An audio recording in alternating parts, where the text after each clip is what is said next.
Maligayang pagdating sa Tagalog Flicks Recaps. Meron ako ikukwento na movie. Tungkol sa pag-ibig na ang pamagat ay Oversized Love. Inilabas sa taong 2020. Nagsisimula ang pelikula na ang isang batang babae na nagngangalang Xiaoxi na nagtatrabaho bilang photographer. Si Xiaoxi ay may sariling photo studio sa bahay at maraming tao ang gumagamit ng kanyang mga serbisyo. Madalas siyang humahawak ng mga photoshoot para sa mga modelong may magagandang mukha at perpektong katawan, kaya na-insecure siya dahil isa siyang matabang babae at may ordinaryong mukha. Maging ang mga taong nakapaligid sa kanya ay madalas siyang itakwil dahil sa sobrang taba ng kanyang katawan. Sinubukan ni Xiaoxi na magbawas ng timbang sa iba't ibang paraan. Gayunpaman, ang mga pagsisikap na ito ay hindi nagbunga ng anumang resulta, kaya iniisip niya na ang lahat ng kanyang pagsisikap ay walang kabuluhan. Bilang isang photographer, palaging nakikibalita si Xiaoxi sa mga trend at celebrity news na nagiging viral. Si Xiaoxi pala ay may tipikal na ideal man at ang kanyang idolo, isang gwapong aktor at modelo na nagngangalang Huang. Habang nagbabasa ng artikulo tungkol kay Huang, nalaman ni Xiaoxi na ang perpektong uri ng babae ni Huang ay maganda at tumitimbang ng hindi hihigit sa 45 kilo. Dahil ang kanyang timbang ay higit na lumampas sa bilang na iyon, si Xiaoxi ay agad na nalungkot at naging pesimista sa paghabol sa pag-ibig ni Huang. Sinabi ng matalik na kaibigan ni Xiaoxi, isang babaeng nagngangalang Xiao, na wala siyang dapat ikabahala sa kanyang bigat at labis na isipin si Huang dahil mayroon na siyang Hanbing, ang kanyang matalik na kaibigan na gwapo rin at laging mabait sa kanya. Si Hanbing ay naging kaibigan ni Xiaoxi mula noong sila ay nasa elementarya. Si Hanbing, na ngayon ay nagtatrabaho bilang isang mang-aawit at producer ng musika na medyo sikat, ay mayroon pa ring napakalapit na pagkakaibigan kay Xiaoxi. Iminungkahi ni Xiao na makipag-date si Xiaoxi kay Hanbing. Pero tumanggi si Xiaoxi dahil kaibigan lang ang tingin niya kay Hanbing. Gayunpaman, sa kaibuturan niya, inaasahan niyang magiging boyfriend niya si Hanbing. Ngunit napagtanto ni Xiaoxi na tiyak na ayaw ni Hanbing na magkaroon ng kasintahang tulad niya. May routine na magkasama sina Hanbing at Xiaoxi, kung saan pupunta sila para mag-ehersisyo tuwing Sabado.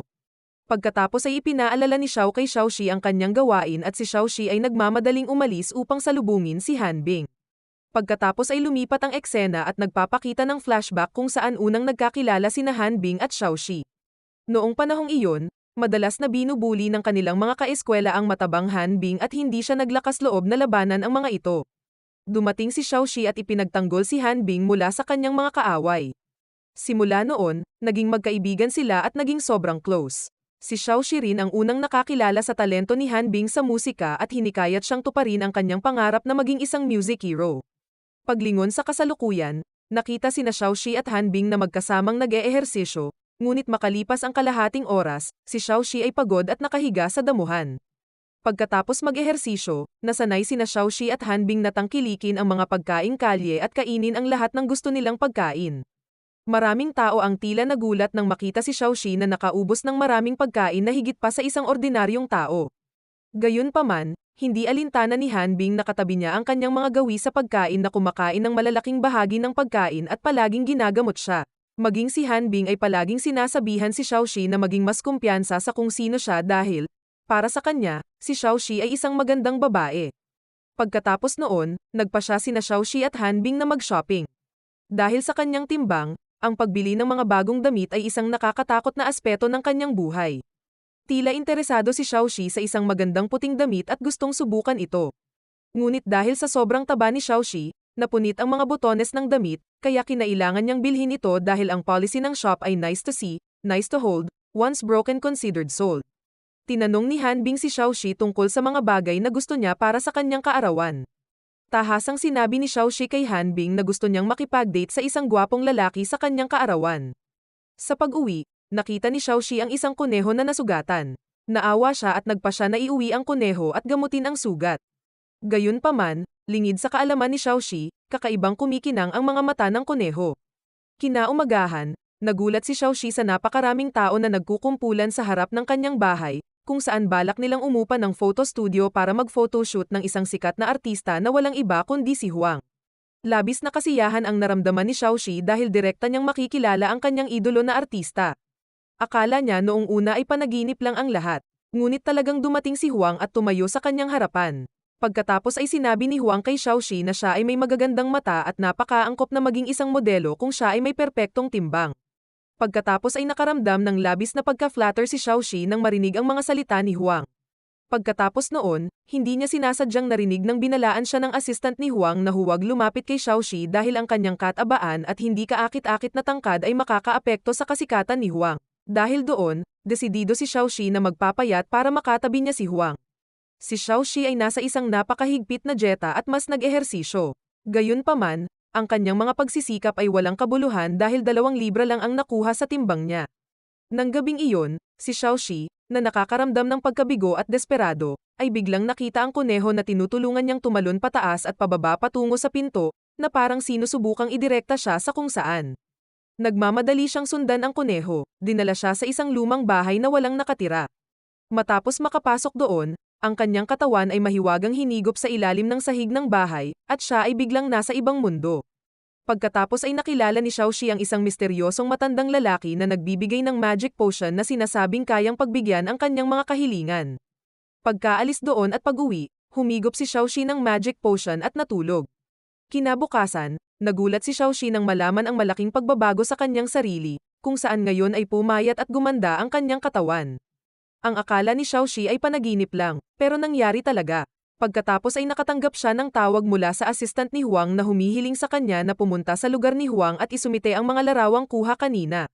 Sa sobrang laki ng lahat ng damit niya, nasuot niya ang puting damit na binili niya at ngayon ay mukhang bagay na bagay pagkatapos pumayat ng husto. Hindi siya nakilala ng mga kapitbahay at ang mga lalaking nakakita sa kanya ay parang natulala sa kanyang kagandahan. Pagdating sa lugar ni Huang, sinalubong agad ni Xiaoxi ang assistant ni Huang. Ngunit si Huang na nandoon din ay tila natulala sa kagandahan ni Xiaoxi at pinuri ito. Hindi nagtagal, biglang lumaki ang mga dibdib at kamay ni Xiaoxi. Alam niyang malapit na siyang magbago, nagmamadali siyang umalis doon. Uminom muli si Xiaoxi ng magic potion ng gabing iyon, at naging slim ang kanyang katawan. Napansin ni Hanbing sa pagpunta sa bahay ni Xiaoxi ang pagbabago ngunit mukhang hindi masyadong nasiyahan dahil hindi niya nagustuhan ang instant change ni Xiaoxi. Pagkatapos ay sinabi ni Xiaoxi kay Hanbing ang tungkol sa isang magic potion na ibinigay ng isang matandang lalaki at nalaman na ang mga pagbabagong nararanasan niya ay tumatagal lamang ng 10 oras. Ganun pa man, plano pa rin ni Xiaoxi na uminom ng potion dahil gusto niyang makuha ang pag-ibig ni Huang, ang kanyang huwarang lalaki at idolo. Ang kaibigan ni Hanbing na nakakita ng pagbabago ni Xiaoxi pagkatapos ay humiling sa kanya na maging isang modelo. Sa kabilang banda, plano ni Hanbing na ilabas ang bagong album at gumawa ng music video. Kinuha ng kanyang ahensya si Huang bilang isang modelo sa music video, ngunit tinutulan ni Huang ang babaeng modelo na itinuturing na hindi gaanong maganda.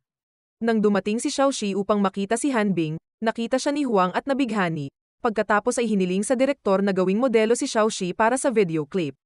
Siyempre hindi sang-ayon si Hanbing, pero nagustuhan ng direktor ang ideya, kaya napilitan si Hanbing na pumayag. Sa mga sumunod na linggo, mukhang nagiging close na sina Huang at Xiaoxi at napakaganda ng chemistry na umiral kapag kailangan nilang gumawa ng intimate scenes at nag-imbita ng paghanga ng maraming tao, maliban kay Hanbing na mukhang naiinis at nagseselos. Sinundan pa ng isang iritadong Hanbing sina Xiaoxi at Huang na nag-date sa sinehan at naghapunan sa isang restaurant. Balak ni Xiaoxi na umuwi dahil gabi na, ngunit pinilit siya ni Huang na sumama sa party kasama niya at ng kanyang mga kaibigan, kaya napilitan si Xiaoxi na sumunod. Gayunpaman, hindi nagtagal, napansin ni Xiaoxi na lumalaki ang kanyang mga kamay, kaya dali-dali siyang pumunta sa banyo. Pumasok doon si Xiaoxi upang magtago habang umiiyak sa kanyang katawan na nagbabago. Si Huang at ang kanyang mga kaibigan ay naghihintay sa pagdating ni Xiaoxi dahil siya ay napakatagal sa banyo, pagkatapos ay pumunta si Huang sa banyo.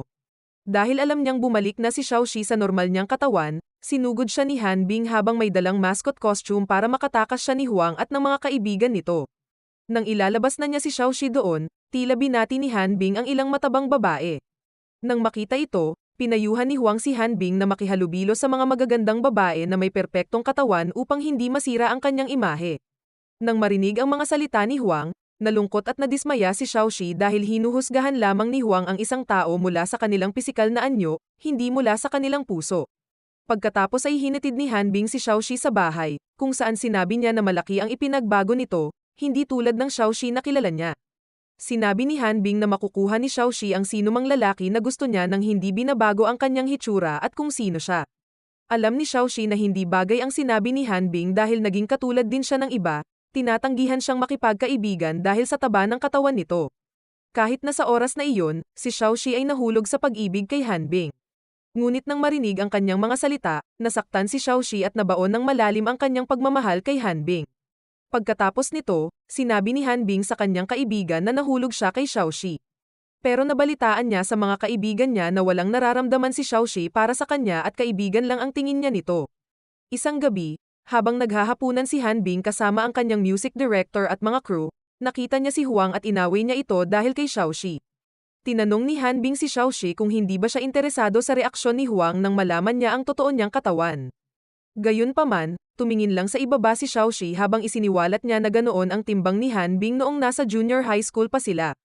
Agad na nakonsensya si Hanbing nang marinig ang mga sinabi ni Xiaoxi at kakaibang kumikinang ang kanyang mga mata tulad ng kuneho na iniligtas noon ni Xiaoxi.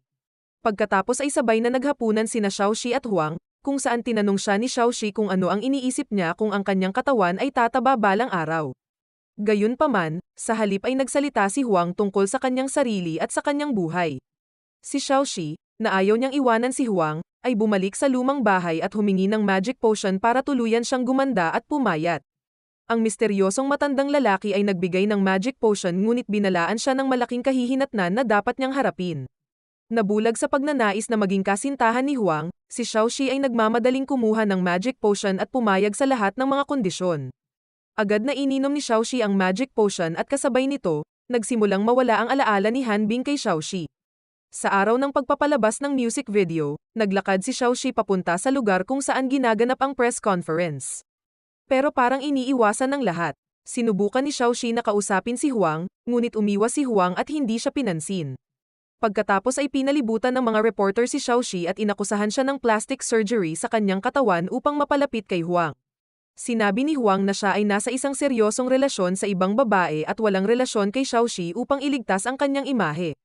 Ang mga tagahanga ni Huang ay nagbuhos ng tubig sa katawan ni Xiaoxi dahil akala nila ay sinungaling si Xiaoxi at hindi natural ang kanyang kagandahan. Sa gitna ng kaguluhan, dumating si Hanbing upang iligtas si Xiaoxi at inilayo siya roon. Napagtanto ni Xiaoxi na hindi siya kilala ni Hanbing at tinulungan siya dahil nakita niyang nahihirapan si Xiaoxi. Pagkatapos ay kinuha ni Xiaoxi ang kanyang cellphone, sinusubukang ipakita kay Hanbing na sila ay dating magkaibigan. Pero parang kumupas ang mukha niya sa litrato at naghi-hysterical siyang umiiyak. Inakala ni Hanbing na nabigla si Xiaoxi at hiniling sa kanya na magmadaling umuwi at magpahinga. Hindi nagtagal, nang dumating si Huang sa kanyang bahay, sa wakas ay napagtanto ni Xiaoxi na ginamit lamang siya ni Huang para sa kanyang pansariling pakinabang. Si Xiaoxi ay nagmamadaling pumunta sa kinaroroonan ni Hanbing at napansin na ang kanyang larawan ay nagsisimula ng ganap na kumupas, na nagpapahiwatig na maaaring hindi na siya maalala ni Hanbing. Napagtanto niya na mahal pa rin niya si Hanbing at nagsinungaling sa sarili niyang nararamdaman all this time. Bumalik si Xiaoxi sa matanda at nakiusap na ibalik ang lahat sa dati. Dahil napagtanto ni Xiaoxi ang kanyang pagkatalo, sa wakas ay binigyan siya ng matanda ng huling pagkakataon at pinagbigyan ang kanyang kahilingan. Si Xiaoxi na ngayon ay mataba na naman ay nagmamadaling hanapin ang kinaroroonan ni Hanbing at nang narinig niya ang pagtawag sa kanyang pangalan ni Hanbing at kinilala siya ay tuwang-tuwa siya dahil bumalik na sa normal ang lahat. Napagtanto ni Xiaoxi na nagkamali siya sa pagpapanggap na ibang tao para makuha ang pagmamahal ni Huang, kahit na mahal niya pa rin si Hanbing sa kaibuturan ng kanyang kalooban. Nagtatapos ang pelikula sa pamamagitan ng pagpapakita ng relasyon ni Hanbing at Xiaoxi makalipas ang isang taon, kung saan sila ngayon ay naging magkasintahan. Pareho pa rin silang madalas na tumatangkilik sa street food at kumakain ayon sa gusto nila. Ngunit ngayon, si Xiaoxi ay nakapagpayat at naging isang perpektong slim na babae, habang si Hanbing ay tumaba ng kaunti. Ganun pa man, mahal pa rin ng dalawa ang isa't isa, kahit anong mangyari. Bago ang shoutout moments natin, magpapasalamat pala ako sa mga taong nagsuporta dito, kahit maliit lang ang channel ko, nandito pa rin kayo nakatambay at nagbibigay sa akin ng inspirasyon. Christopher Rarella, na-shock ako kasi nahulaan mo na umabot ako ng madaling araw para lang makapag-edit ko ng videos dito. Salamat po talaga sa suporta, appreciate ko ang tulong nyo. It's Amarra's World, Ludes, salamat sa pag-enjoy at pagtambay sa channel ko. Roberto Tubol, hanggat kaya ko pa mag-edit ng videos para masali kayo sa shoutout, susubukan ko hanggat makakaya ko, ikapitong batusay, naway may sweldo ako dito. Ipagdadasal ko po magkaroon ako para pangbili lang ng laptop para mapabilis ang pag-edit ko dito. Salamat po talaga sa pagtambay sa maliit kong channel, sana hindi kayo magsawa magsuporta dito. Thank you po. Shoutout nga pala sa mga nagbibigay buhay at palaging nakatambay sa channel ko. Christopher Rarella, Rosemary Tioxon, Abby Desals, John Dolangan, Emmy Perfecto alias KitKat Girl, Habi JZ, Kay Rovel, Ricky Ofrasio, Agone Vlogs, Alejandro, Rosemary Velasco, Erickson Labaw, salamat sa pagtambay po, Mad Mike, Nano Mac, Nature Sound, Ishika Asha del Rosario, salamat po sa pagtambay, Jonard Bontoyen, Chrissy May Pagurayan, Teofilo Chongson, salamat po sa pagtambay, Daisy Amistoso, Annabel Itol, Jane Mark Carcedo, Aldrin Busley, J.R. Astilazo, Kuya Junjun TV 81, Eric Angelo A. Babala, Renz Sanchez, Wilfred Alminario, salamat po ulit sa pagtambay, J. Bebson Bellamia, Wilmar Chris Revillas, It's a Marvelous World, salamat po sa suporta nyo Ludes, Buhay OFW, salamat po ulit sa pagtambay, Kiko Man, Chris Ivan Borja, Josper Fabiania, Clarice Aquino, Ariel Domingo, Ivan Navarrete, Aljun Cariaga, Cheryl Ocampo, Jasmine Hanica Francia, Compdic Labinsham, Michael Domino, salamat po sa pagtambay, Bernie Roble, Roberto Tubol, salamat po sa pagtambay, Linden Guerrero, Ikapitong Batusay, Adonis Gongon, Hansel Domingo, at Gelly. Pinusuan ko na po ang comment nyo. Sana nagustuhan nyo ito, mag-subscribe para sa higit pang nilalaman tulad nito at pindutin ang like button para matulungan din kami. Papalabas ko din ang gustong magpa-shoutout sa susunod na upload. Hanggang sa susunod ingat po.